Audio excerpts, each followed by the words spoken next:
지금까지 아나운서 김윤지, 이상원이었습니다.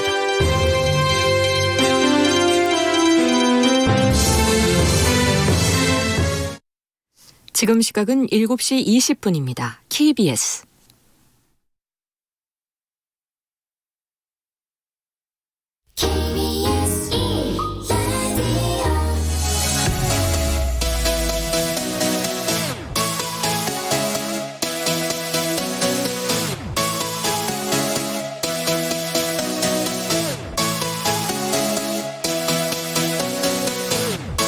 KBS 열린 토론.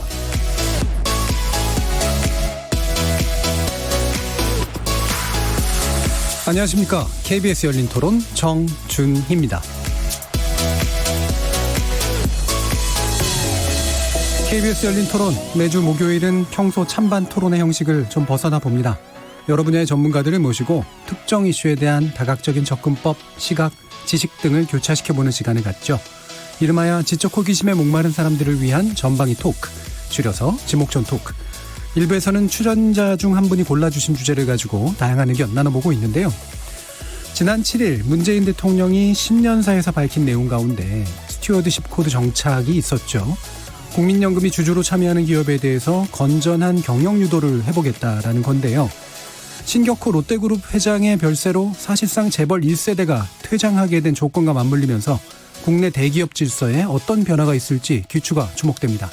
그래서 이번 주 출연자의 픽은 재벌 1세대 마감과 스튜어드십 코드라는 주제로 기업의 사회적 책임과 사회적 책임 투자를 강조하는 세계적 흐름 속에서 우리 기업이 지향해야 될 기업적 가치는 무엇이고 연기금의 적극적 주주권 행사는 어떤 모습이어야 될지 출연자와 함께 짚어보겠습니다. 이어서 제작진의 픽은 복고 뉴트로를 통해 짚어보는 2020 방송가로 정해봤는데요. 유행은 돌고 돈다라는 말을 입증이라도 하듯 2019년 대중문화계는 복고 열풍이 아주 거셌습니다. 나이 든 사람들이나 좋아하는 촌스러운 음악이다라는 인식이 강했던 트로트의 재발견이 그랬고요. 유튜브에서 1020 세대의 각광을 받았던 온라인 탑골공원의 열풍 역시 빼놓을 수 없습니다. 또 있죠. 영광의 자리에서 밀려나서 대중의 기억에서 거의 사라진 것 같았던 전통 스포츠 씨름의 부활입니다. 민족 최대의 명절 설이 코앞인데요. 지목전 토크, 지난해에 이어서 올해 방송가는 또 어떤 재발견 그리고 부활로 우리를 즐겁게 해줄지 얘기 나눠보겠습니다.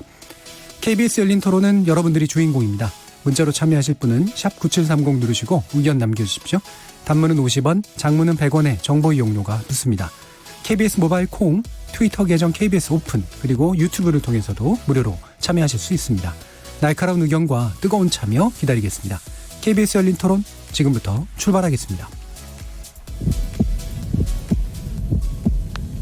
살아있습니다. 토론이 살아있습니다. 살아있는 토론, KBS 열린 토론. 토론은 라디오가 진짜입니다. 진짜 토론, KBS 열린 토론.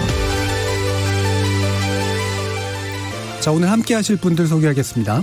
경제는 좌도 우도 없다. 참 좋은 경제연구소 이인철 소장 나오셨습니다. 네, 안녕하세요. 이인철입니다. 나라를 걱정하는 과학자 이종필 건국대 교수 나오셨습니다. 안녕하세요. 이종필입니다. 자, 그리고 반가운 얼굴이십니다. 영화평론가이신 강유정 강남대 한영문화콘텐츠학과 교수 나오셨습니다. 네, 반갑습니다. 강유정입니다. 저희 제작진들이 지목전 어벤져스의 블랙 위도우라고 불러달라고 했는데 마음에 드세요? 스칼렛 요한슨이 허락만 하면 고맙습니다. 예. 자, 그리고 민주사회를 위한 변호사 모임의 민변 부회장 맡고 계신 김남근 변호사 모셨습니다. 네, 안녕하십니까. 김남근 변호사입니다. 자, 여기에는 아이언맨이라는 이름을 붙여주셨는데 너무 마음에 들지 않으세요? 글쎄 왜 그런지 잘 모르겠더라고요. 되게 단단해 들죠. 예, 단단해 보이시고 네, 잘생기셨고. 네, 고맙습니다. 네. 자, 이렇게 네 분과 함께 만들어가는 두 분의 기존 멤버고요. 그리고 두 분의 객원 멤버와 함께 만들어가고 있습니다. 지적 호기심에 목마른 사람들을 위한 전방위 토크, 줄여서 지목전 토크. 오늘도 호기심과 기대를 품고 출연자의 픽부터 시작해보겠습니다. KBS 열린 토론. 자, 김남근 변호사님의 주제입니다. 선택해 주셨는데 스튜어드십 코드에 관련된 거예요. 이 부분 선택해 주신 이유를 먼저 좀 설명 부탁드릴까요? 이제 3월 달이 되면 이제 주총 시즌이 열리게 됩니다. 근데 이제 이번 주총에는 국민연금이 어떤 주주권을 행사할 것인가가 관심이 많이 되고 있어요. 아직도 우리 그 대기업들 중에는 그 대주주 총수가 회사 또는 횡령 배임을 뭐 수십억 수백억씩 했는데도 이사회가 열려서 진상조사하고 그 피해액들 변상하라 하는 그런 이사회가 한 번도 안 열리는 회사가 이제 허다하게 있고요. 네. 또 그 총수 일가들이 지배하는 이제 그 계열사에 그 부당 지원을 해가지고 회사에 손실을 많이 입혔는데도 그런 부분들에 대해서 어떤 책임을 묻거나 조사를 하는 그런 이사회가 안 열리는 데가 많이 있습니다. 그럼 이사회가 이렇게 되게 되면 예상치 못한 손실이 자꾸 발생을 하게 되니까 그 회사의 주식 가치는 크게 떨어지지 않겠습니까? 예. 그럼 국민연금 입장에서는 이제 그런 대기업들에 많은 투자를 하고 있는데 그런 제대로 된 주식 가치가 발현되질 못하다 보니까 이제 많이 손실을 보고 있어서 그런 투자 수익을 극대화하기 위해서는 이런 불투명한 투자 대상 회사에 대해서는 지배 구조를 투명하게 해야 된다. 그래서 이번에는 그냥 이사회가 제안하는 안건에 대해서 찬성 반대의 그 의결권, 주주권만 행사할 게 아니라 이렇게 문제가 있는 기업들에 대해서는 지배 구조 개선을 요구하는데 그거에 응하지 않는 경우에 있어서는 이제 뭐 문제 있는 이사의 해임이라든가 또는 횡령배임 같은 회사에 손실을 입힌 임원들에 대해서는 이사로 취임하지 못하도록 그런 자격을 제한하는 정관 변경을 요구한다든가 이런 적극적 주주권을 이제 행사해야 된다. 이렇게 이제 요구를 하고 있습니다. 근데 마침 이제 작년 12월 27일 날 국민연금이 적극적 주주권 행사에 관한 가이드라인을 이제 만들어서 이걸 두고 이제 재계에서는 뭐 정부가 국민연금들을 통해 가지고 기업들을 뭐 통제하려고 그러는 거 아니냐, 뭐 경영에 간섭하려고 그러는 거 아니냐 이런 반발들을 이제 하고 있고 또 뭐 시민단체나 이제 이런 쪽에서는 만들려면 진작 만들지 12월 27일 날 이제 만들어 가지고 그러면 그 주주총회가 3월인데 그러면 상법상 역순으로 따지게 되게 되면 국민연금 측이 주주 제안을 하려면 6주 전까지 해야 되니까 한 2월 초에는 해야 되는데 그럼 벌써 이제 한 2, 3주밖에 안 남았잖아요. 그렇죠. 설까지 꼈는데. 어느 천년에 하려고 이제 가이드라인 만들어서 사실상 할 의사가 없었는데 그냥 마지못해 떠밀려서 지금 하고 있는 거 아니냐. 이런 또 비판도 있어서 뭐 이런 이슈를 한번 같이 논의해 봤으면 좋겠다. 마침 이제 우리나라가 대기업이 사실은 대주주들이 가지고 있는 지분이 전체로 보면 사실 그렇게까지 크지 않음에도 불구하고 마치 그냥 내 회사다 이런 식으로 운영하는 그런 잘못된 행태들이 있잖아요. 그리고 특히 이제 뭐 발달된 자본주의 국가들은 대부분 연기금이나 이런 것들이 큰 기업들에 많이 들어가 있는데 우리나라 같은 경우는 실제로 기관 투자에서 연기금이 차지하고 있는 그런 것들이 어느 정도 되나요? 우리나라 연기금이 5% 이상 투자를 하고 있는 대기업이 313개 2019년 기준으로 하게 되면 그래서 이제 상당수 있죠. 그러네요. 국민연금이 한 750조 정도 되는데 그중에서 한 150조 정도가 이제 이런 증권 부분에 투자가 돼 있기 때문에 뭐 상당한 이제 부분입니다. 특히 수익이 많은 부분들이 이제 그 상장한 회사 중에서 이제 주식 가치가 높은 곳에 많이 있다 보니까 뭐 1순위, 2순위, 3순위 뭐 이런 회사들에 있어서는 국민연금이 보통 한 2순위 나 3순위 정도의 어떤 주주로 있는 상황이기 때문에 국민연금이 적극적 주주권을 행사한다면 이제 이런 회사들에 있어서의 어떤 이사회가 지금 뭐 이렇게 거수기다. 총수 일가들이 요구하는 거에 대해서 그냥 다 통과시켜주는 거수기에 불과하다는 비판들이 많은데 이사회가 좀 더 독립적으로 그런 견제와 균형의 역할들을 할 수 있도록 지배구조를 개선하는 데 큰 역할을 할 수도 있는 것이죠. 예, 바로 이 부분이 이제 흔히 뭐 연금사회주의 문제 이런 비판도 이제 나중에 뭐 언급을 해보겠습니다만 이제 정부가 정치적으로 지나치게 기업에 관여한다라고 하는 그런 반론들도 물론 충분히 존재합니다만 어떤 면에서 보면 자본주의적인 질서의 굉장히 중요한 한 부분으로서 이사회의 기능을 정상화하는 것.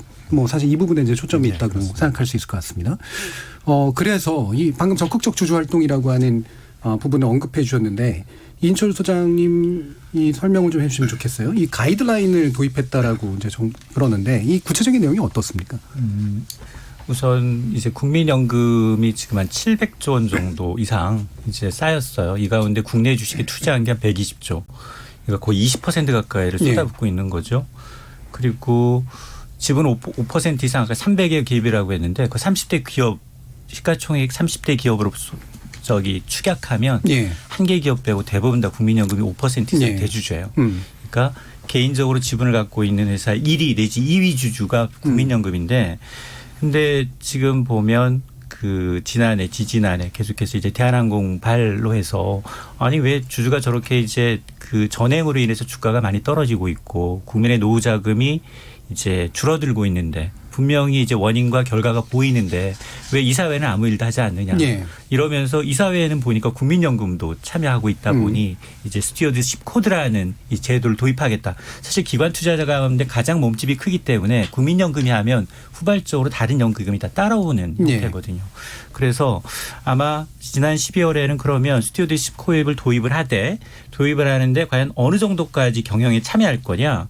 그러면 뭐 불합리한 뭐 배당 정책도 관여할 수 있고 아까 횡령 배임 사태에 대해서도 이제 구체적으로 시정을 요구할 수 있고 그러면 그런 기업 만에 하나 이제 주주의 이익을 훼손하는 기업에 대해서 있다. 그럼 블랙리스트예요. 한마디로 이제 중점 관리 기업 대상으로 꼽아서 먼저 시정할 기회를 줍니다. 그럼에도 불구하고 시정을 하지 않았다. 그럴 경우에는 말씀하신 것처럼 국민연금이 나서서 이사회에서 해임이나 아니면 정관 변경 등과 같은 적극적으로 굉장히 과거에는 하지 않았던 적극적인 의사개진을 통해서 이제 국민연금의 본래 목적이 우리의 이 자산을 불려주는 건데 자산을 위축시키는 행동만큼 막겠다라는 권리 어떤 선언과 같은 건데 예. 중요한 건 지금은 도입하자 하겠다라는 건데 이걸 실제 할 거냐에 대해서는 확정되지가 않았어요. 확정이 안 된 이유는 뭔가요? 그러니까 이 국민연금의 가장 위에는 국민연금 기금 운영위원회가 예. 있습니다. 거기가 있고 또 이번 이제 수탁자 책임위원회가 따로 있는데 거기에도 보면 사용자위원도 있고 근로자위원도 있고 이제 연구위원도 있고 전문위원도 있고 다 포함이 되는데 의견이 각각 다 달라요. 이 목소리를 한 곳에 모아야지만이 이제 통과를 해야지만이 이게 시행이 되는데 예. 지금 말씀하신 것처럼 3월 주총은 바로 코앞에 닥쳤어요. 그리고 뭐 시간 관계상 적어도 이제 제안을 하려면 한 6주 한 달 반 이전부터 우리가 구체적으로 국민연금은 이 기업에 대해서는 이 부분에 대해서 제안하겠다라는 게 윤곽이 드러나야 되는데 이런 부분에 대해서 아까 기업 측의 사용자의 입장을 대변하는 위원들 일부는 예. 이렇게 되면 정말 지금과 같은 상태에서 지금 기금운용위원회 당연직이 이제 보건복지부 장관이고 예. 보건복지부 장관은 바로 이제 대통령이 임명할 수 있고 그럼 과거와 달라진 것 하나씩 없는데 오롯이 그러면 정부의 입김대로 국민연금을 이제 움직인다면 과거와 같은 삼성물산 제일모직과 같은 사태가 벌어지지 않겠느냐 이런 이제 연금 사회주의에 대한 비판이 있는 겁니다. 예. 그럼 그 위원회 구성에서 그냥 언뜻 드는 생각은 그냥 상식적인 관점에서 봤을 때 이게 이제 뭔가 운영위원회가 제대로 좀 있어야 정당하게 운영되는 건 맞는 것 같은데 이른바 사용자위원이라든가 이런 식으로 나눠지는 이유 같은 것들은 뭔가요? 그러니까 일단 국민연금은 그 국민의 노후자금을 관리를 하는 거잖아요. 그 돈을 낸 사람들은 사용자도 돈을 내고 그 노동자들도 돈을 내니까 돈을 직접 낸 사람들이 관리에 참여를 하니까 해야 되는 거죠. 그런데 여기서의 문제점은 이제 기금운용위원회에 뭐 사용자나 노동자 측에서 참여를 하고 보건복지부 장관이 어떤 정부의 대표로서 이제 이걸 관리하는데 참여하는 건 문제가 없는데 문제는 이제 이거를 주주권을 행사하는 것까지를 거기서 해야 되느냐 이게 논란이 있는 거죠. 그러니까 보건복지부 장관 아니면 정부 대표가 와가지고 하고 있는데 어떤 정책적 목표를 설정하고 그거에 따라 개입하려고 그러는 거 아니냐. 가장 전형적인 게 이제 박근혜 정권 때 이제 그 삼성물산 제일모직에 대해서 그렇죠. 뇌물을 제공하면서 로비를 하니까 그걸 지원해줘라라고 압박을 해서 했잖아요. 그러니까 정치적 입김이 반영하는 거 아니냐라는 이제 문제가 있어요. 그래서 그런 문제를 해결하기 위해서 거기에서 독립적으로 좀 전문적인 어떤 기업들이 그 주주권을 행사해야 될 대상이냐. 그 기업에 대해서는 뭐 이사 해임을 요구해야 되느냐, 뭐 이사 추천을 해야 되느냐, 뭐 반대 결권을 행사해야 되느냐. 이런 걸 좀 구체적으로 그 전문적으로 자문하기 위해서 수탁자 책임 전문위원회라는 걸 이제 따로 만들고 있는 거죠. 그런데 장기적으로는 다른 나라처럼 이게 좀 독립을 해서 연기금과 독립을 해서 주주권 행사만 전문적으로 다루는 다른 기관이 만들어지거나 해서 한다 그러면 이제 뭐 정부의 입김이 드러나는 거 아니냐라는 거에서는 조금 자유로울 수 있는데 이제 경영계들이 요걸 이제 트집을 잡아서 보건복지부 장관이 운영위원장인데 여기서 그 주주권 행사에 대한 것들을 한다 그러게 되면 경영 간섭이 되는 거 아니냐 이런 이제 비판들을 한다는 거죠. 근데 이제 잘 생각을 해보게 되면 국민연금이 아무리 많아도 5% 10%예요. 그렇죠. 잘해야 1명 2명의 이사를 추천해서 이사회에 집어넣은 건데 그러면 이사회에 가가지고 1명 2명이 경영 방침을 바꿀 수 있겠어요? 경영 간섭을 할 수가 있겠어요? 대부분 불법 경영이나 위법 경영이나 문제가 있다면 그걸 견제와 균형을 잡는 감시를 하는 그런 역할들을 하는 거거든요. 그래서 똑같은 논쟁들이 미국에서도 이제 있었습니다. 예를 들면 2017년도에 IBM에 이제 뉴욕에 있는 8개 연기금이 연대를 해가지고 그 뭐 교사 연기금, 뭐 노동자 연기금, 소방관, 경찰 뭐 이런 연기금들이 연대를 해서 이사들이 그 주주들이 추천하는 이사를 선임할 수 있게 해달라. 그렇게 정관을 변경해달라 그러니까 IBM 이사회는 그렇게 해서 들어와가지고 우리 경영간섭 하려고 그러는 거 아니냐라는 이제 걸 했는데 경영간섭을 하려는 게 아니라 견제와 감시 균형을 하려고 하는 것들인데 예. 어떻게 경영간섭을 할 수 있겠냐. 그래서 이제 그런 이사회의 변명이나 주장이 안 받아들여서 결국 표대결을 했는데 결국 연기금들이 이겼어요. 그래서 예. 정관 변경이 돼서 이제 그 주주들이 추천하는 이사들이 이사회에 들어갈 수 있도록 이렇게 예. 됐거든요. 그래서 뭐 이런 건 좀 어떻게 보면 좀 보편적인 추세라고 할 수 있어서 뭐 우리나라 대기업들도 그냥 뭐 마냥 뭐 경영간섭이래 뭐 어떤 분들은 무슨 뭐 그 국가가 기업들을 통제하려고 그런다. 분양을 통해서 그래서 말도 안 되는 그런 이제 주장들을 어떤 이 상법상에 있어 주주 권리를 행사하는 방식으로 국민연금이 참여를 하고 있는 건데 이제 그런 과도한 반응들을 하고 있어서 그런 것보단 세계적인 추세에 맞춰서 좀 그런 국민연금하고 적극적으로 대화를 하고 그래서 지배구조를 개선하고 뭐 필요하게 되면 그런 그 국민연금이 추천하는 그런 이사들을 이사회도 참여시키는 그런 노력을 해야 된다. 가장 이제 어떻게 보면 그런 데서 선도적으로 나서고 있는 게 지금 현대모비스가 최근에 이제 주주권익 담당 사회이사를 외부에서 추천을 하게 되면 이제 그 선임을 해서 이사회에 들어올 수 있도록 하겠다 이렇게 했는데 뭐 시간이 가면 이렇게 될 가능성이 점점 많을 테니까 뭐 현대모비스처럼 그렇게 선도적으로 그런 그 외부에서 추천하는 그런 이사들을 이사회에 참여시켜서 우리는 투명하게 이사회 운영하겠다. 이사회를 거수기로 만들지 않겠다. 이런 적극적인 태도가 좀 좋지 않을까 생각합니다. 그러니까 주주권 행사에 관련해서 정치적인 독립성 문제는 일부 나설 수는 있으나 실질적으로 기업에서 경영권 침범에 이를 정도의 어떤 퍼센티지를 가지고 있지 못하니까 문제를 드러내고 그거를 이제 투표에 붙이거나 뭐 이런 방식의 정도의 견제. 이게 이제 아마 실질적인 것 같아요. 다른 두 분 같은 경우에는 소액 주주이신지는 모르겠지만 국민연금의 주주도 많은 것 같은데 그 관점에서 봤을 때 이런 거 어떻게 보이세요? 저는 그 방금 이제 말씀하신 것 중에 경영 간섭이다 이거는 이렇게 이제 반발을 하잖아요. 재벌이나 이런 데서. 그런데 그냥 저는 상식적으로 아니 경영 간섭이 왜 나쁘지 이런 생각이 먼저 들었어요. 오히려 더. 아니 상장사면 오너의 이득보다는 주주의 이익이 우선해야 되는 게 이제 제가 아는 상식. 그게 자본주의 기본 원리인데 이게 무슨 우리가 옛날에 아주 왕조 시대 무슨 귀족이 소유하고 있는 어떤 뭐 성이나 업체나 이런데 다들 노예로 들어가 있는 게 아니잖아요. 지금은 자본주의 시대고 그리고 분명히 소유하고 경영은 어쨌든 분리가 돼야 되는 거고 그러면은 경영진이 뭔가 잘못을 했으면 거기에 대해서 왜 경영을 잘못했냐라고 물을 수 있는 게 저는 그게 주주 자본주의일 것 같은데 왜 경영을 절대 간섭하지 못하게 하는지. 그리고 사실 뭔가 이렇게 일이 잘못되면은 예를 들어서 뭐, 그건 다 노동자 탓이다, 강성 노조 탓이다 이러면서 잘 되면 경영자 탓이라 그러거든요. 뭐 이제 그 총수의 뭐 성견지명 뭐 과감한 투자로 때문에 뭐 이 결과가 나왔다라고 얘기를 하지만 그 사실 보면은 그게 반대인 경우가 있을 수 있잖아요.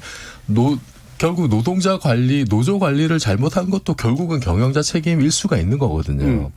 그래서 저는 경영 간섭을 절대 하지 말라라고 하는 말 자체가 일단 잘 이해가 안 되는 측면이 있고 또 하나는 이제 그 국민연금이 일단 덩치가 워낙 크고 그리고 이게 그 어쨌든 대표 되시는 분이 장관이다 보니까 정부 대표다 보니까 그런 우려 뭐 이제 박근혜 시절에 그런 좀 안 좋은 선례도 이제 기억에 좀 남고요. 그런 우려가 있습니다. 근데 좀 반대로 생각해 봤을 때 이렇게 5%에서 10% 가까이 상당히 큰 비중을 가지고 있는 주식이 이게 만약에 최소한의 어떤 그 공공성을 표현하지 않는다면 이게 오히려 장벽이 될 수가 있는 거잖아요. 다른 소액주주들이 이거 좀 불합리하다 좀 바꿔보자 하는데 5%나 10% 되는 엄청난 거대한 장벽이 움직이지 않고 버티고 있으면 그럼 다른 소액주주들의 좀 합리적인 의견이 오히려 이렇게 그 먹히지 않는 엄청난 장벽이 될 수 있기 때문에 저는 뭐 이제 정도의 차이 어느 정도까지 할까 이건 뭐 논의가 필요하지만 원칙적으로는 그 주주의 이익을 위해서 당연히 합리적인 방법으로 최소한의 어떤 그 경영 간섭의 견제와 감시 이거는 꼭 필요하다고 봅니다. 이게 이제 사실은 언어의 게임일 수가 있는데 이제 간섭으로 표현하느냐, 뭐 참여로 표현하느냐, 또는 견제로 표현하느냐, 뭐 약간의 차이들이 있긴 있으니까요. 강기정 교수님. 저는 한편으로는 되게 공수처 문제랑 비슷한 거 아닌가라는 생각도 얼핏 들어요. 왜냐하면 뭔가 새로운 제도나 지침이 마련이 됐을 때는 있는 것이 없어졌을 때 뺏기는 기분도 있지만 새로 만들어지는으로 인해서 그래서 명시화됨으로써 뺏기는 것들이 생긴단 말이에요. 이제 지금 경영 간섭이냐라고 얘기했을 때 과거에는 저는 경영 간섭이 없었느냐 있었다고 보는데 그거는 묵시적 경영 간섭이었다는 거죠. 아무도 명시적으로 하지 않았고 그 뒤에서 이루어지는 뒷거래처럼. 하지만 앞으로는 경영 간섭이 있다라면 그걸 우리가 찾아낼 수 있는 명시적 경영 간섭의 형태를 띠게 된다는 거죠. 그래서 우리가 그것을 견제 내지 감시라고 부를 수 있는 거죠. 왜냐하면 그건 지침이 마련돼 있고 한편으로 명시적이기 때문에 그래서 누구나 다 뚜렷한 어떤 조건 안에서 간섭이다 아니다, 견제다 아니다를 논할 수 있지만 과거에는 뭐였냐면 그게 명시화되지 않았기 때문에 지금 재판에서 가리고 있는 형편이잖아요. 그런 부분에서 저는 일단 제도화되는 것은 맞다고 생각하고 지침이 마련이 되어야만 오히려 더 이것이 정말 견제인지 감시인지 혹은 간섭인지에 대한 얘기가 훨씬 더 공론화됐기 때문에 지침하면 안 된다. 혹은 이건 하면 안 된다라는 말 자체는 저한테는 마치 공수처는 이러이러한 부작용이 있기 때문에 만들면 안 된다라는 말과 굉장히 유사한 논리 구조로 들려서 일단은 가야 되는 게 맞는 듯합니다. 일단 투명해지고 그리고 기준이 명확해지는 것 이 부분에서 이제 의미를 찾는 것이 훨씬 더 맞다라고 이제 좀 얘기를 재계를 제가 이제 잠깐 대변해 본다면은 이런 것도 되게 잘하세요. 은근히. 세계를 이제 경영 간섭을 우려한다고 주로 얘기하는 게 뭐냐면은 이제 국민연금이 와가지고 많은 배당을 해라.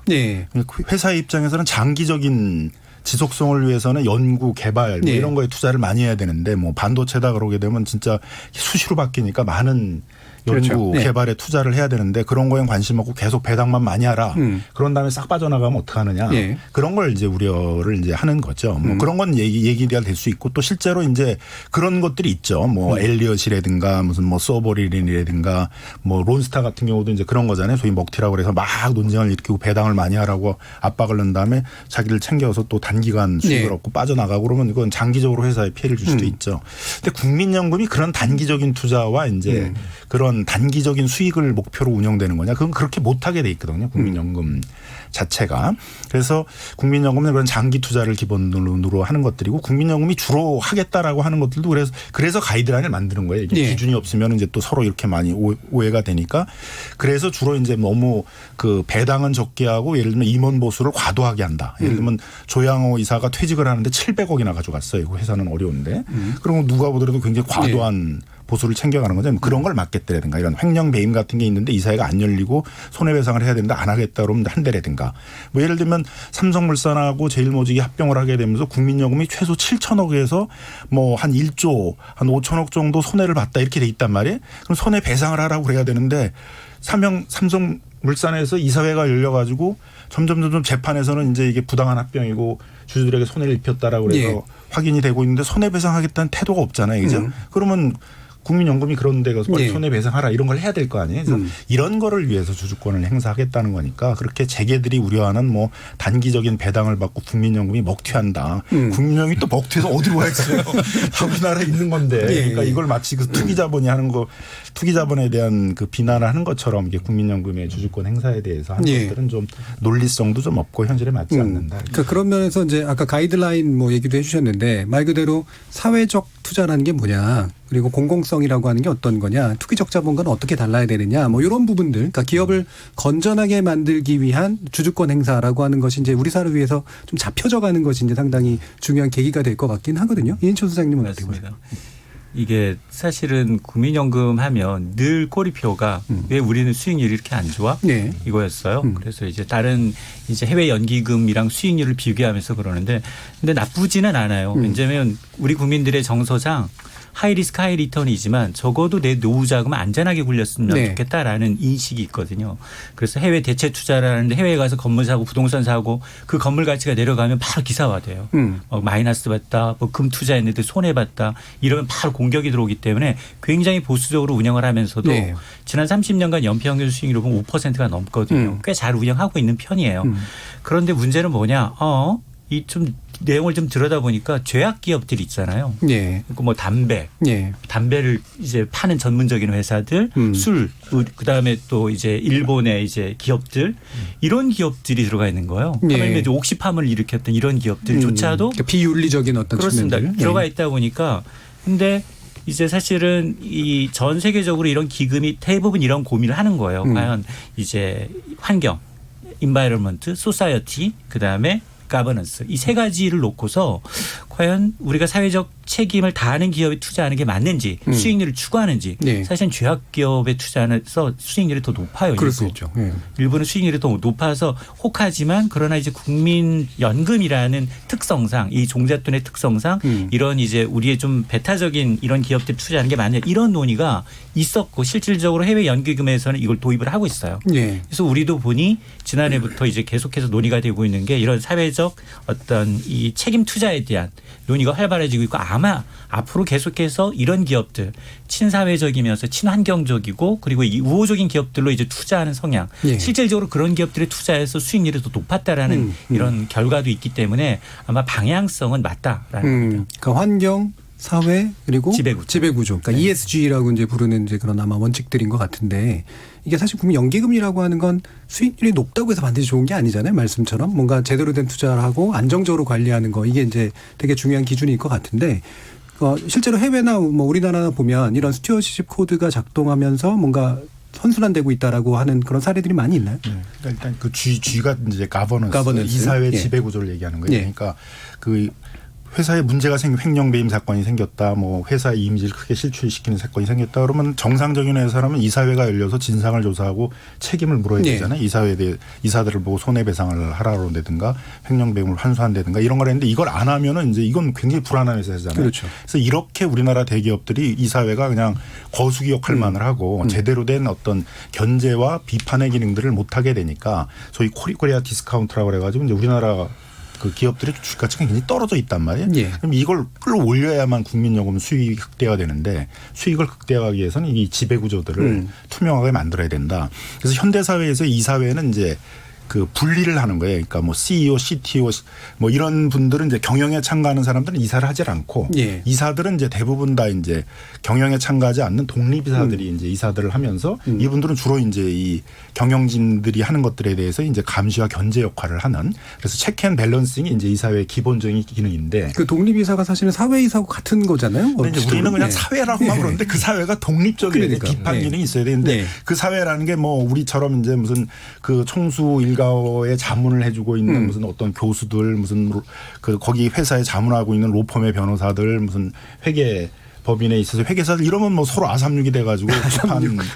비판과 감시 기능을 할 수가 없잖아요. 그러니까 대한항공 같이 그렇게 뭐 많은 사회적 비난을 받는데 한 번도 이 사회가 열려가지고 그걸 조사하고 논의한 적이 한 번도 없으니까 그런 이 사회는 있으나마나 이제 게 되고 뭐 결국 이 사회를 못 믿으니까 주식 가치가 계속 떨어질 수밖에 없지 않겠어요. 그래서 이제 첫 번째 이제 연기금들이 주주권을 행사하는 거는 그런 수익 극대화, 그런 투명한 구조를 만들어야만 수익이 극대화된다는 거거든요. 그래서 그걸 대표적으로 했던 게 이제 80년대서부터 했던 게 이제 캘리포니아의 공무원 연기금인 이제 캘퍼스라고 그러는데요. 거기가 이제 그런 이사회 지배 구조가 불투명한 데에 대해서는 이제 그걸 개선을 하라라고는 이제 비공개 대화를 하고.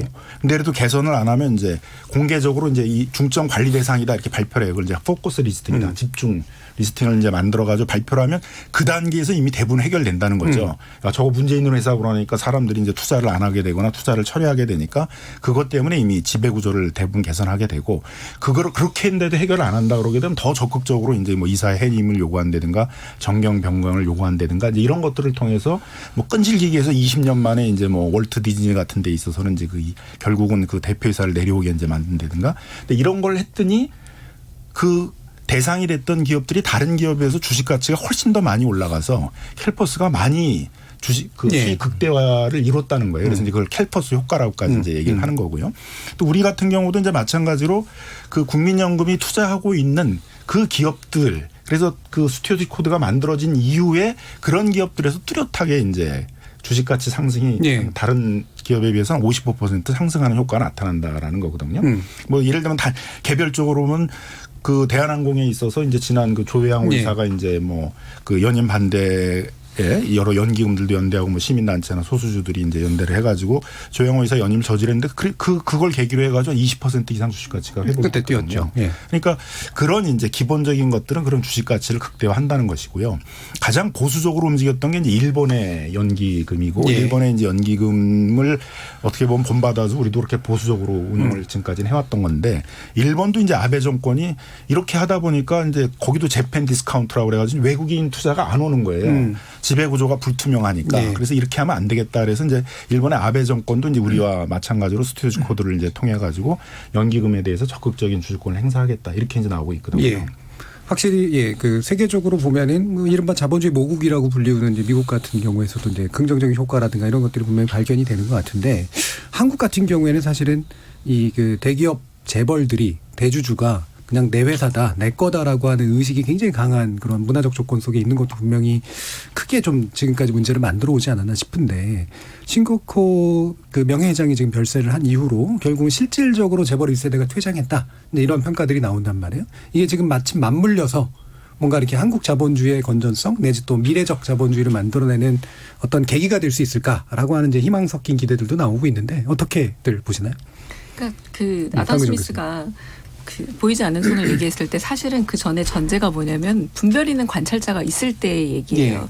근데 이 분별 있는 관찰자 역할을 저는 사람들이 요구하는 게 이렇게 제도화되길 원하는 게 아닌가. 지금 이런 것들이 제도화되지 않았기 때문에 실질적으로 저는 흥미로운 게 결국은 자본주의 시장에서 주주 그리고 주식을 통해서 규제를 가했을 때 이익이 돌아오는 구조면 훨씬 더 강력한 규제가 될 수 있다라는 얘기인 거잖아요. 그러니까 그게 통할 거라고 보여지는데 이제 분별 있는 관찰자를 그냥 정형되지 않은 무정형의 어떤 못으로 두는 게 아니라 여러 가지 코드들 말 그대로 실행력과 행정력을 가지고 있는 실제적 힘을 가진 코드로 만들자는 건데 이런 부분이 좀 필요하다고 봐요. 저는 불매운동이라든가 공정무역 같은 것들이 다 이런 요구들이 반영된 시민들의 무브먼트 운동이라고 보지만 이 운동은 굉장히 효과는 있지만 실행력이 좀 떨어지는 부분이 없지 않아 있거든요. 이 실행력의 부분들을 요구하는 게 지금 나오고 있는 얘기들이 아닐까라는 생각이 듭니다. 예, 이종필 교수.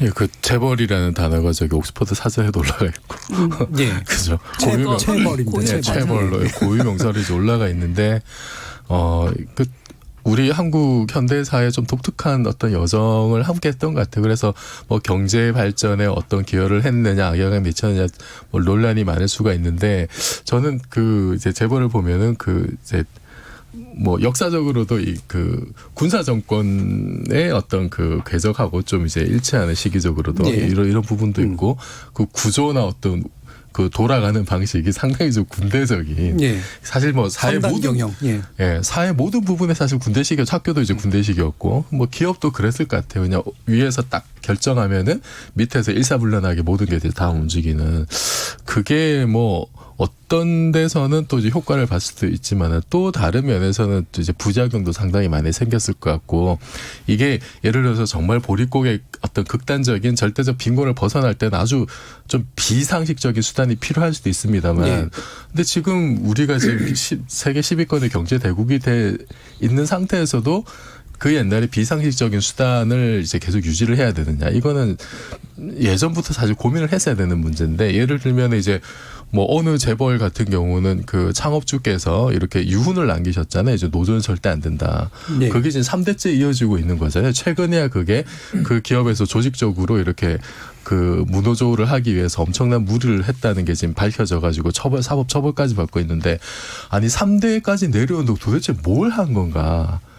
그 기업 자체도 그렇고 우리 언론도 그렇고 그걸 오히려 방어해주기에 급급했던 이런 모습들. 그러니까 우리가 그 비상식적인 어떤 수단을 동원할 수밖에 없었던 시대가 분명히 있었다 하더라도 그것이 정상적인 상황이 될 때를 대비를 하는 어떤 우리의 자정 노력들 이것이 제때 이루어지지 않아서 지금 21세기까지 밥물고 잡고 있는 이런 모습이 여전히 곳곳에 많이 남아있다는 거죠. 이게 만약에 잘 됐다면은 사실 국민연금 같은 데서 굳이 이렇게 그 적극적으로 개입을 안 해도 사실 되는 거잖아요. 이게 잘 굴러갔으면은. 그래서 이건 어떻게 보면은 지금 우리가 할 수 있는 수단의 어떤 그 최후적인 어떤 뭐 수단? 내지 이런 걸로 좀 볼 수가 있을 것 같고. 그래서 사실 이게 오너 리스크하는 말 자체가 너무 부끄러운 말이잖아요. 제 친구도 이렇게 자기 자기 기업에 총수님이 한번 감옥 가셨는데 직원들이 다 기뻐했대요. 박수치고. 예. 이건 너무 부끄러운 일이에요. 그래서 좀 21세기에 우리의 대한민국 자본주의는 좀 이런 모습 좀 이제 탈피를 해야 되지 않을까. 국민연금에서 이렇게 좀 그 스튜어드십 코드를 하는 것이 좀 그런 변화의 계기가 됐으면 좋겠습니다. 예. 김남국 변호사님, 이 재벌 체제 탈피의 어떤 지금 시점이 오고 있다고 보세요?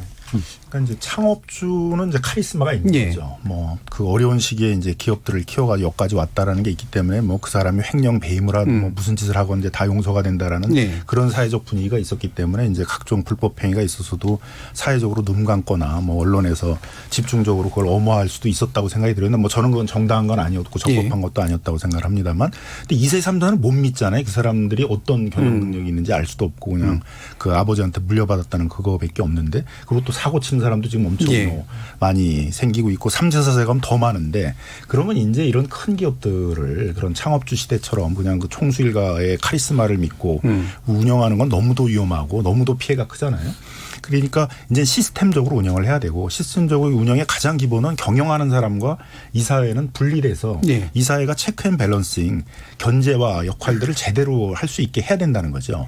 그러려면 적어도 이 사회에 그런 총수일가들한테 영향을 안 받는 독립적인 이사들이 진출을 할 수 있어야 되고 그걸 위해서 지금 뭐 상법을 개정해서 집중투표제를 만들어서 소수 주주들이 한 명이라도 대표를 보내자 뭐 이런 것들을 네. 하고 있는 거고 어떻게 보면 그런 거의 일환으로 국민연금도 이제 국민연금이 진짜 문제가 많은 회사에 대해서는 이사를 추천해서 그런 공익적인 측면에서 그 이사가 이제 들어가서 그런 견제와 균형의 역할들을 제대로 할 수 있도록 만들고 이런 게 이제 시스템적인 경영들이 돼가는 것들이기 때문에 이래야만 이제 이런 덩치가 엄청 커진 이런 큰 재벌 대기업들이 정상적인 회사로 운영될 수 있다. 예. 시간의 문제. 근데 이제 이거를 우리가 그냥 마냥 늦출 수도 없어요. 근데 해외는 점점 변화가고 있는데 예를 들면 스튜어디십 코드라는 걸 처음 이제 제정을 한 거는 그 금융기구의 이제 영국이었어요. 영국이죠. 예. 근데 영국이 이제 2020년도판 이제 스튜어디십 코드를 개정을 했는데 어떻게 돼 있냐면 해외에 있는 투자 기업들에 대해서 스튜어디십 코드를 행사해라. 그러니까 해외에 있는 영국을 시작으로 해서 유럽에서 쭉 이 스튜어디십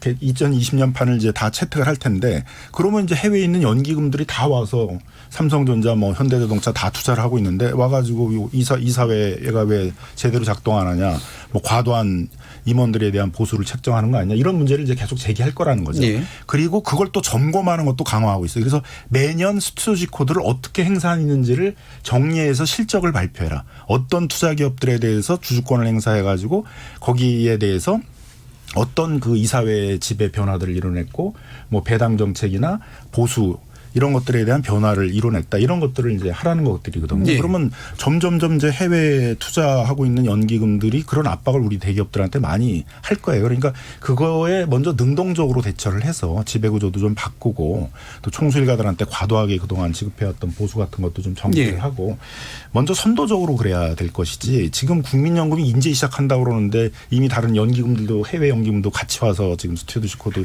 주주권 행사를 할 텐데 그냥 마냥 이걸 무슨 경영간섭이네 무슨 뭐 관치경제네 그냥 무슨 이념 논쟁으로 몰고 예. 가고 또 그냥 이게 어려운 게 경제지들이 총동원 돼요. 이걸 하게 되면 그렇죠. 이제 예. 뭐 국민연금 기금운용위원회 가서 우리가 뭐 피켓팅이나 이런 걸 하면 경제지들이 와가지고 이제 오로지 다 비판하는 예. 그래서 무슨 정부가 시민단체 뭐 이런 데들이 압박을 해가지고 경영을 간섭한다고 이제 이러는데 마냥 이러다가 이제 이런 세계적인 흐름들을 놓치게 되게 되면 더 큰 피해가 발생할 수 있다는 거죠. 그래서 그렇게 마냥 이제 반대만 하려고 그러지 말고 좀 적극적으로 네. 이걸 받아들이려는 노력이 필요하다. 네, 이인 교수님 뭐 반대 의사 있으신가요? 반대 의사라기보다 예, 우려하시는 부분. 이제 지금 기업들이 체감하고 있어요. 예. 기업들이 이거는 어쩔 수 없이 타이밍의 문제일 뿐 받아들여야 한다는 건 알고 있어요. 그렇죠. 근데 지금은 소수의 지분을 가지고 대물림하고 이제 승계 문제 때문에 이걸 좀 늦추고 싶은 거일 뿐이지 마음속으로는 이미 어쩔 수 없는 본물이 터졌다라는 걸 알고 있어요. 근데 네. 문제가 되는 건 뭐냐. 여기에서 지금 앞서 지금 ISD를 통해서 국제 투자자 소송 제도를 통해서 지금 제일모직과 삼성모직은 지금 엘리엇이 지금 우리 정부를 상대로 해서 지금 네. 손해배상 청구 소송을 하고 있어요. 그러니까 그런 빌미를 주지 않기 위해서는 지금 기금운용의 권리를 행사함과 동시에 당연히 수장은 정부가 빼야 돼 발을. 예. 그게 아무리 수탁책임위원회를 둔다 하더라도 수탁책임위원회 위원을 정부, 보건복지부 장관이 임명한다? 이거는 결국 빌미를 제공하는 거예요. 그럴 수 있죠. 예. 동시에 빼고 민간에 완전히 철저하게 한국은행처럼 별도의 민간 기관을 하든 이 해외의 선진 사례에 좋은 걸 배워서 좀 선진화해서 구조화해야지. 그렇지 않으면 국내 기업뿐만이 아니라 해외에서도 타겟이 될 수 있는 거예요. 예. 예. 그래서 이 부분이, 그러니까 저는 약간 비판적 견해들도 한번 들어보면서 이제 결국 우리 대안을 제시하는 게 맞는 것 같은데, 지난 21일에 국무회의에서 이제 자본시장법이나 국민연금법 시행령 개정안이 되면서 이제 재계가 반발을 하는 내용들이 나옵니다. 그러니까 내용을 이제 보면은 이런 식으로 이제 5% 룰을 변경하면 투기 자본들이 더 활동할 수 있는 공간을 열어주는 거 아니냐라는 식의 얘기도 나오는데, 이 부분은 어떻게 받아들여야 되나요? 그러니까 자본시장법 시행령이 개정됐다는 건 이제 뭐냐면 단순 투자 목적에 예. 5% 이상을 투자하고 있는 기업이 경영에 영향을 미치려는 행동들. 그러니까 뭐 언뜻 이제 들면은 뭐 이사 해임해라, 문제 있는 이사 해임해라, 정관 변경해라 이렇게 예. 경영에 영향을 줄 수 있잖아요. 근데 그거에 대해서 연기금이 이제 정관 변경을 요구하거나 위법행위라는 이사에 대해서 해임 청구하는 것들은 이제 경영에 영향을 미치는 행위가 아닌 것으로 예. 이렇게 빼주는 것으로 돼서 국민연금이 이제 더 적극적으로 이제 그 위법행위를 한 이사들에 대해서 뭐 이사 해임이나 정관 변경 같은 것들을 요구할 수 있는 근거를 열어준 거죠. 그래서 거기는 거기에 있거든요. 공적 연기금이 하도록 이렇게 돼 있으니까 뭐 투기자본이나 이런 데가 그거를 행사할 수는 없는 거죠. 공적 연기금이라는 건 나름대로 공익적인 목적, 그다음에 장기적인 투자를 하는 데니까 그런 길을 열어준 것이기 때문에, 그래서 이제 이걸 바로 투기자본들이 이용해가지고 할 것이다. 그거는 이제 그 개정 내용을 정확히 보시면. 그럼 그 부분은 해외 연기금도 해당이 되는 건가요? 공적 연기금. 공적 연기금. 해외의 경우도. 예, 공적 연기금. 대신 이제 투기 자본들이 뭐 엘리엇이나 이런 건 될 수가 없잖아요. 공적 연기금이 아니니까. 뭐 이렇게 캘포스가 우리나라에서 투자를 했다. 뭐 네덜란드 연기금이 투자를 했다. 일본 연기금이 투자를 했다. 뭐 그런 건 가능할 수 있겠죠. 예, 공적 연기금이니까요. 그다음에 이제 상법 개정안은 뭐냐면은, 상법 시행령 개정안은 뭐냐 하게 되면 이 사회이사들이 장기 집권을 하는 거예요. 10년, 20년 하니까 예. 그 총수하고 다 연관이 있는 그 무슨 교수님 무슨 뭐 거기에 맨날 자문해주고 있는, 소송해주고 있는 네, 저 아는 분들 변호사들 뭐 회계사 이런 분들이 와가지고 하니까 다 아사르게 돼 있는데 이분들이 10년, 20년 하고 있으면 이게 무슨 이사회겠어요? 아무것도 안 예. 되잖아요, 그죠? 예. 그러니까 그거를 이제 6년까지 한도를 두는 거죠. 6년까지만 해라. 또 돌려막기를 하면 안 되잖아요. 여기 가서 다음 또 계열사에 가서 또 하고 그러니까 예. 계열사까지 계열사까지 포함해가지고 9년까지만 하라 이제 한 거니까 어떻게 보면 이게 합리적인 건데 이걸 지금 크게 반발하고 있는 거죠. 예. 그동안 이제 어떻게 딱 믿고 하는 사람들 했는데 이번 그럼 주주총회에서 거의 한 이제 700명 가까이 정도 바뀌어야 된다 지금 그런 얘기가 이제 나오는 거거든요. 그러니까 예. 얼마나 많은 데서 이렇게 다 장기 집권하는 이사로 다 했겠어요. 그죠? 그러니까 이제 많은 장기 집권했던 이제 사회 이사들이 좀 물러나고 새로 이제 좀 그 전문적인 사람들이 좀 들어가서 좀 이사회가 그런 현재와 그 체킹 네. 밸런싱의 역할들을 좀 할 수 있도록 이제 그렇게 하자는 거의 내용들이에요. 그러니까 어떻게 보면 그건 뭐 다 예상할 수 있던 것이고 좀 합리적인 전 개정안이라고 생각을 하는데 네. 이제 그거에 대해서 이제 저희가 반발하고 있는 거고 여기다 플러스해서 이제 12월 27일 날 적극적 주주권 예. 행사 가이드라인이 만들어지니까 세 개가 합쳐지면 이제 국민연금은 사실은 이제 법적 측면에서 보게 되면 이제 적극적 주주권을 행사할 수 있는 여러 제약들은 이미 다 이제 어느 정도 해결을 한 거죠. 예. 이렇게 우리나라에서 이제 전문직이나 이른바 특권층에 대한 사회적 기대가 이렇게 막 줄어들고 있는 중요한 이유 중에 하나가 바로 이렇게 전문직이고 독립적이기 때문에 주어져야 되는 역할들이 있었는데 그 부분은 이제 개인의 사욕을 채우는데 썼기 때문에 생긴 문제들이 굉장히 많은 것 같고 이번 계기가 이런 것들을 새로운 문화로 바꾸어내는 그런 게시이 되었으면 좋겠습니다. 아마 청취자들도 여러 가지 의견들이 있으실 것 같아요. 청취자들의 의견 한번 들어보겠습니다. 정의진 문자 캐스터. 네, 재벌 1세 시대 마감과 스튜어드십 코드란 주제로 청취자 여러분이 보내주신 문자 소개해드리겠습니다. 먼저 유튜브로 의견 주신 조아라 청취자분, 지적으로 목이 말라요. 여기서 충족시키고 갈게요 해주셨고요. 콩 아이디 4782님, KBS 열린 토론 응원합니다. 잘 듣고 있습니다 보내주셨네요. 콩 아이디 서문성님, 지금 가입했는데 정말 유익한 방송이네요. 유튜브로 의견 주신 유성란 청취자분, 우리 정준희 교수님 반갑습니다. 응원합니다. 그리고 격하게 환영합니다. 라는 메시지 주셨고요. 콩 아이디 커피타임님, 기업의 건전한 발전을 위해서라도 국민연금의 스튜어드십 코드는 반드시 보장되어야 합니다. 유튜브로 의견 주신 세상만지고 청취자분, 주주총회 시즌 지나고 나면 또다시 서로 모른 척하다가 주총 한두 달 남기고 왜 매년 이 시기가 되면 기업들은 이러는지 참 한심합니다. 미리미리 준비했으면 벌써 어느 정도 토대를 마련하고도 남았을 텐데 말이죠. 콩 아이디 0927님, 하루의 일과를 마친 후 평소 TV는 잘 보지 않는 편이라 KBS 일라디오 이 시간 토론을 수년간 듣고 있습니다. 우리가 기존에 잘 몰랐던 전문가 여러분의 다양한 말씀들에 많은 것을 배우고 있습니다. 그런데 토론은 토론으로 끝나는 것, 왜 국가정책에 반영이 잘 안 되는 것인지 수년간 들어왔지만 혹 토론에서 나온 의견들이 국가정책에 반영된 것이 있었을까 의문이 드네요. 혹 반영이 되었다면 과연 무엇이 되었을까요? 라고 보내주셨네요. 네, KBS 열린 토론. 이 시간은 영상으로도 생중계되고 있습니다. 유튜브에 들어가셔서 KBS 일라디오 또는 KBS 열린 토론을 검색하시면 지금 바로 토론하는 모습 영상으로 보실 수 있습니다. 지금 방송을 듣고 계신 청취자 모두가 시민 논객입니다. 문자로 참여하실 분은 샵 9730번 누르시고 의견 남겨주세요. 단문은 50원, 장문은 100원의 정보 이용료가 붙습니다.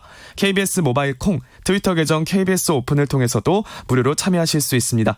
계속해서 청취자 여러분들의 날카로운 시선과 의견 보내주세요. 지금까지 문자캐스터 정의진이었습니다. 예, 청취자들의 직접 참여로 이루어지는 KBS 열린 토론 의견 받아봤는데요. 영국에서 가장 먼저 도입된 2010년에 도입된 이 스튜어드십 코드는 사실 2008년 금융위기의 후과를 개선하기 위한 여러 가지 노력 중에 하나입니다.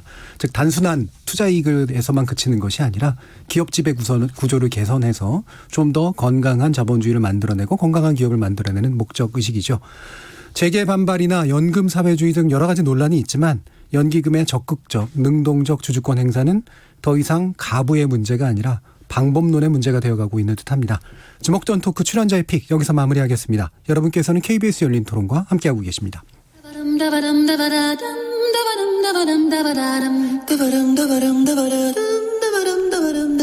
여러분은 지금 청취자와 함께 만들어가는 고품격 시사방송 KBS 열린 토론을 듣고 계십니다.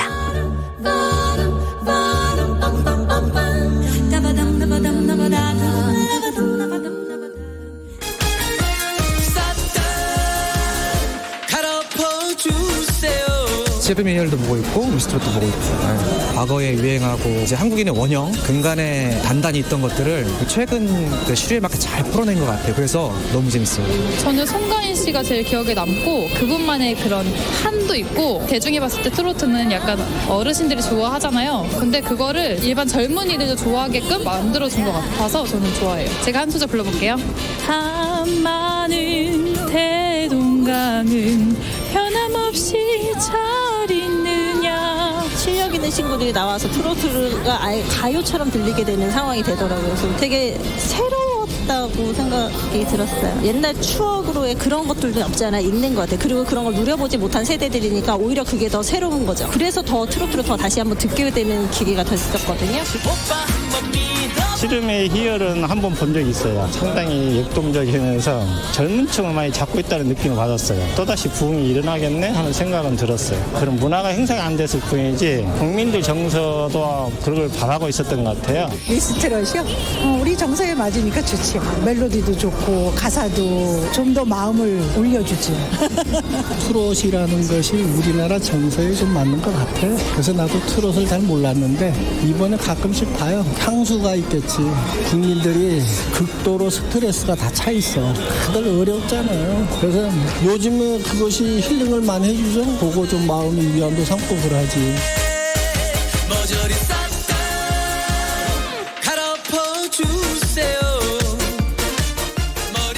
두 번째 지목전 토크, 참 좋은 경제연구소 이인철 소장, 물리학자이신 이종필 건국대 상호교양대 교수, 영화평론가 강유정 강남대 교수, 그리고 민변 부회장이신 김남근 변호사, 이렇게 네 분과 함께 복고 뉴트로로 짚어보는 2020 방송가라는 주제 이야기 이어나가겠습니다.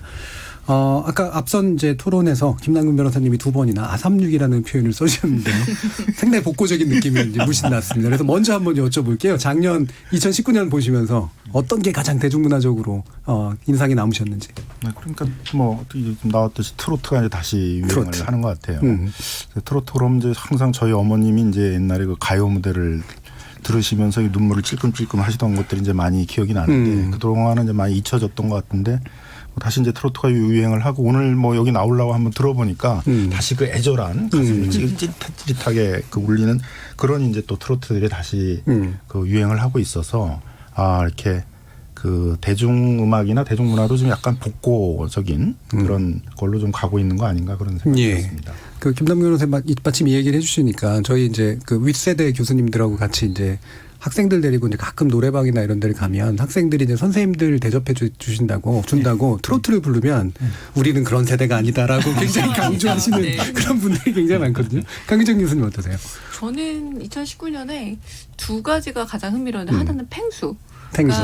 와 이렇게까지 순간적인 폭발력을 가질 수 있나 좀 놀라웠어요. 좀 흥미있게 보긴 했습니다만 뭐 이모티콘으로도 나오고 뭐 다이어리가 완판되고 그래서 좀 놀랐는데 그리고 나서 TV에서 좀 흥미로웠던 거는 저는 놀면 뭐하니라고 방금 유산슬이라는 캐릭터 거기서 나온 게 유산슬 캐릭터만 있는 게 아니라 그러니까 좀 약간 들어가 보면은 인터랙티브 내러티브로 해서 서로 반응을 주고받으면서 얘기가 꼬리에 꼬리를 물고 점점점 뻗어나가는 거예요. 그래서 처음에는 드럼으로 시작했다가 그쪽 얘기는 좀 사그러들고 트로트 쪽에 한 번은 걸쳤는데 이게 발전이 되니까 점점점 더 커지는 그래서 와 이거 되게 재미있다. 이거는 유튜브와 그리고 기존의 어떤 기성 미디어 간에서 새로운 협업 비슷한 혹은 지금까지 발견되지 않았던 새로운 영역 하나가 좀 개척되는 것 같다라고 해서 아주 의미 있게 봤던 프로가 좀 놀면 뭐하니였습니다. 저는. 마침 또 팽수하고 또 유산슬 얘기를 해주셔서 저는 또 제가 보기엔 두 가지 공통점이 이게 가상적 캐릭터를 사실은 대화를 통해서 만들잖아요. 아바타 같은. 아바타 같은.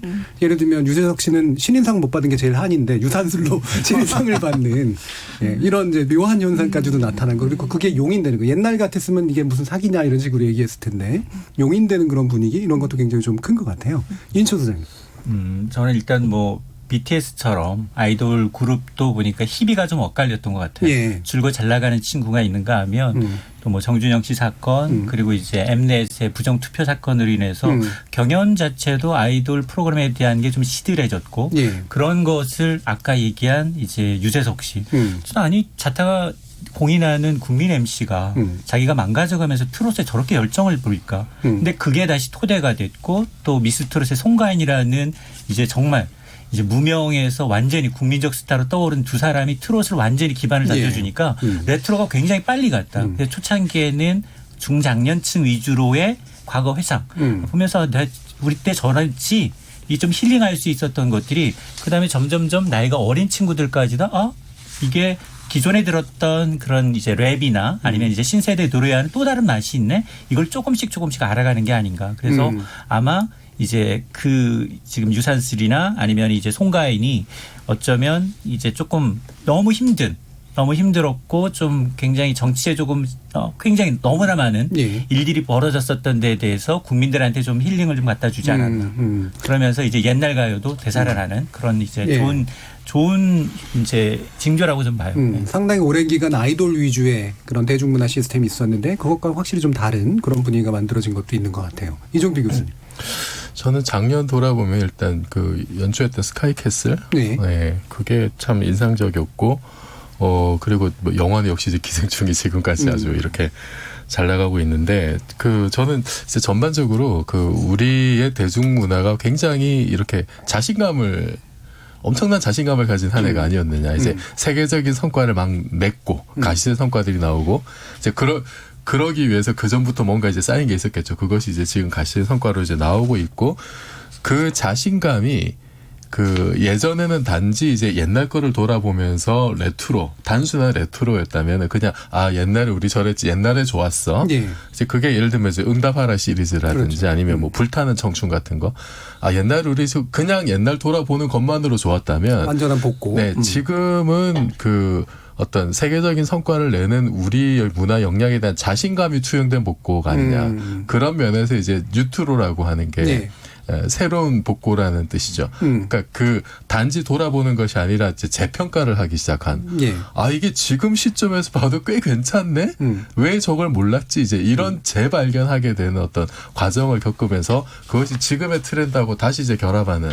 그래서 뭔가 좀 더 새로운 것, 옛날 것에 기반한 것 같은데 지금 트렌드도 반영이 되면서 뭔가 좀 재밌고 새롭게 나오는 좀 그런 어떤 시도가 있었던 한 해가 아닐까. 올해는 또 그런 경향이 더 이어지지 않을까 그런 생각이 듭니다. 그렇죠. 단순한 복고는 사실은 계속 있어 왔던 건데 그렇죠? 이게 새로운 옷을 입고 새로운 발견을 하게 되는 것. 뉴트로라고 부르는 이 측면이 굉장히 중요한 것 같다는 말씀 주셨는데요. 자, 일단 뭐 이렇게 우리 미스트롯 또는 미스터 트롯 이게 참 어떻게 이 정도로까지 호응을 얻었을까라고 하는 거를 솔직히 잘 안 들으시는 분들, 이 안에도 사실 잘 안 들으셨던 분들 계실 것 같은데 뭐지라는 생각을 하셨을 수도 있을 것 같아요. 근데 시청률만으로 따져도 종편으로서 18% 올린다? 이건 뭐 지상파도 사실은 굉장히 쉽지 않은 일인데 뭔가 여기에는 문화적 코드나 문화적으로 울림이 있는 거거든요. 강유정 교수님이 이 현상을 어떻게 분석하시나요?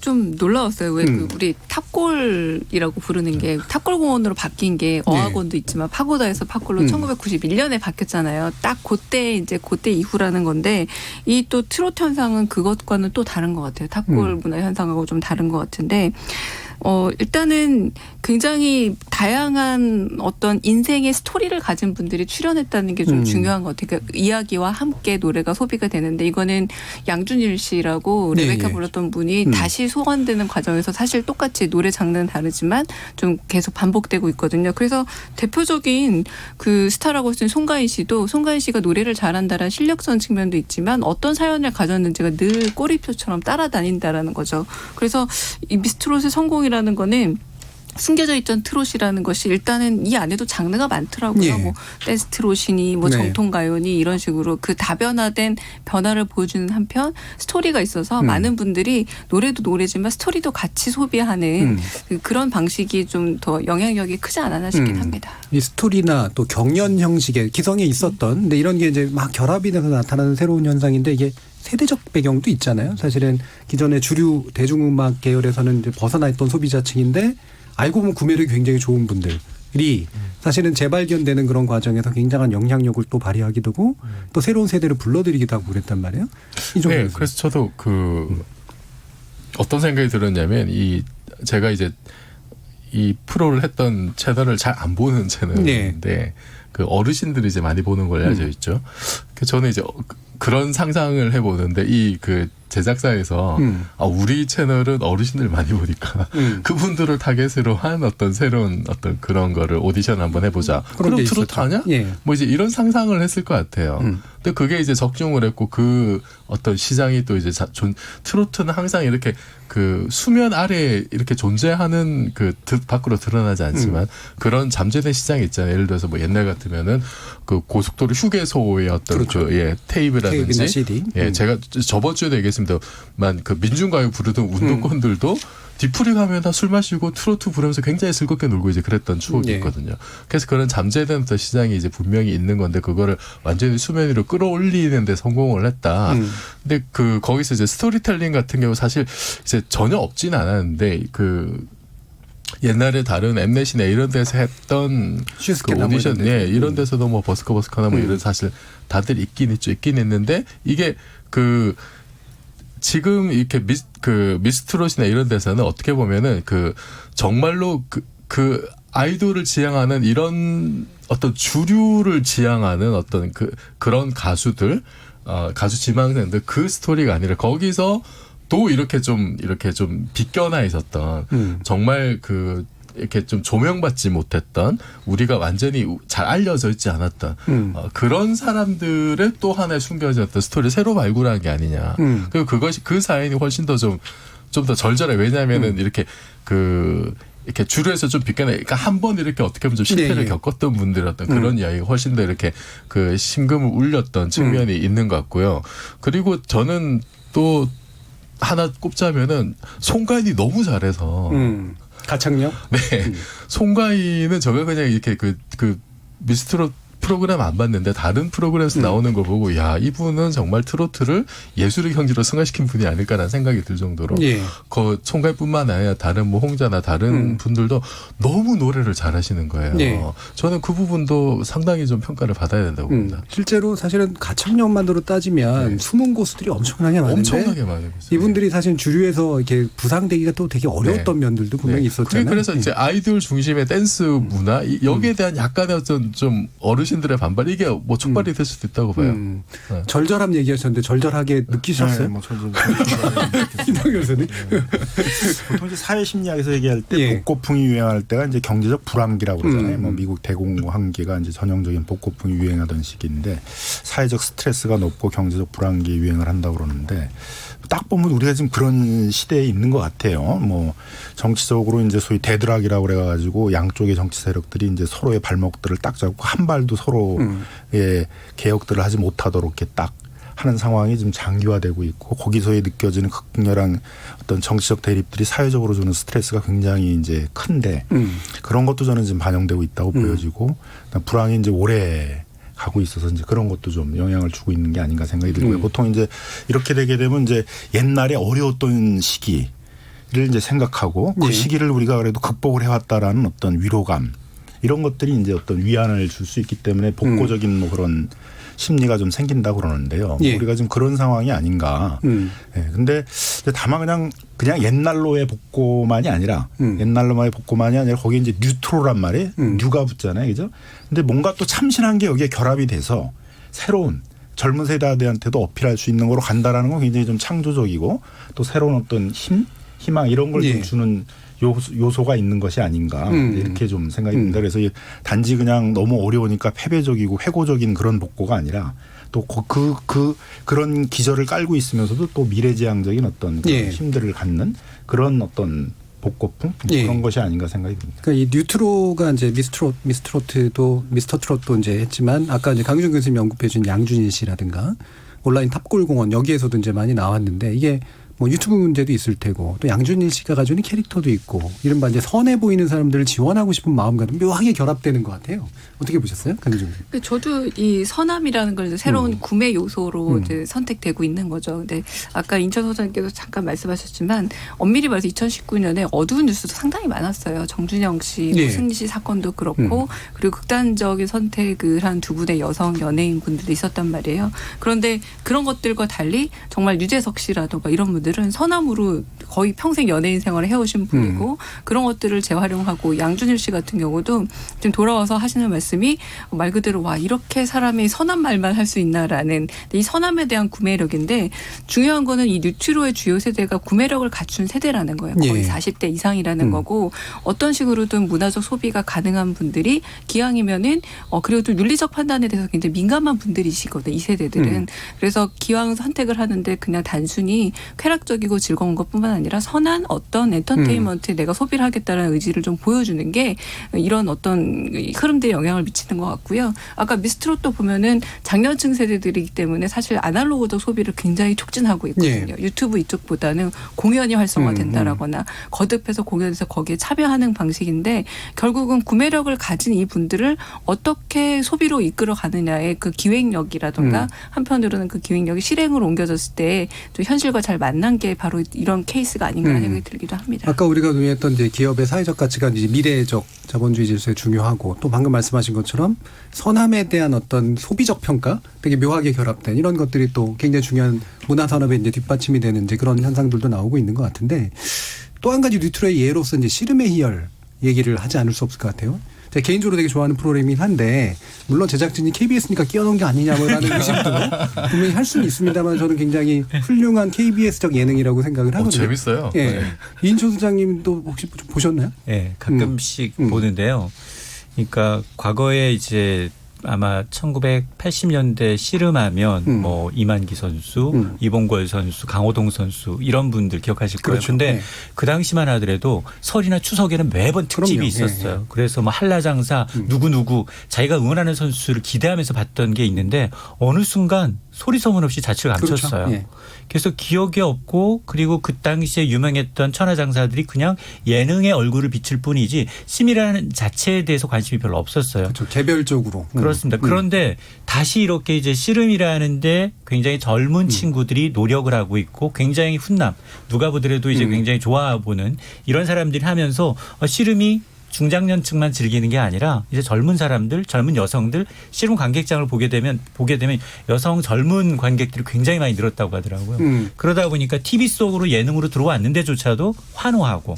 그러니까 지금은 과거의 예능을 SNS라는 수단으로 다시 회귀할 수 있어요. 양준일 씨도 마찬가지로 30년 전 이제 저 사람이 괜찮네. 근데 저 사람이 지금 세대의 사람이 아니라 과거의 사람이라고 이제 우리가 옛날에 기억했던 사람들뿐만이 아니라 이제 젊은 친구들까지도 과거에 가서 그걸 기억하고 다시 새롭게 만들어낸 문화가 형성되면서 아마 씨름은 지금 뭐 굉장히 밤늦게 하는 이 프로그램에도 불구하고 중장년층도 즐겨하지만 굉장히 젊은 층들도 선호하는 이제 프로그램 중에 하나로. 예. 그러니까 아까 미스터 트롯이나 이제 이 씨름의 희열도 일부 이제 그 젊은 여성들이 또는 이제 다른 여성들이 보이는 그러니까 남성 몸에 대한 반응을 일부러 선정적으로 끌어낸다라는 비판도 일부 있었습니다만 이제 뭐 그러니까 과거의 것들을 다시 끄집어내서 새로운 의미를 부여하는 측면에서 굉장히 뭔가가 있는 것 같거든요. 이 정도. 네. 그래서 아까 이제 그 스토리텔링 얘기가 나왔는데 씨름의 기술 씨름의 희열 이 프로그램에 그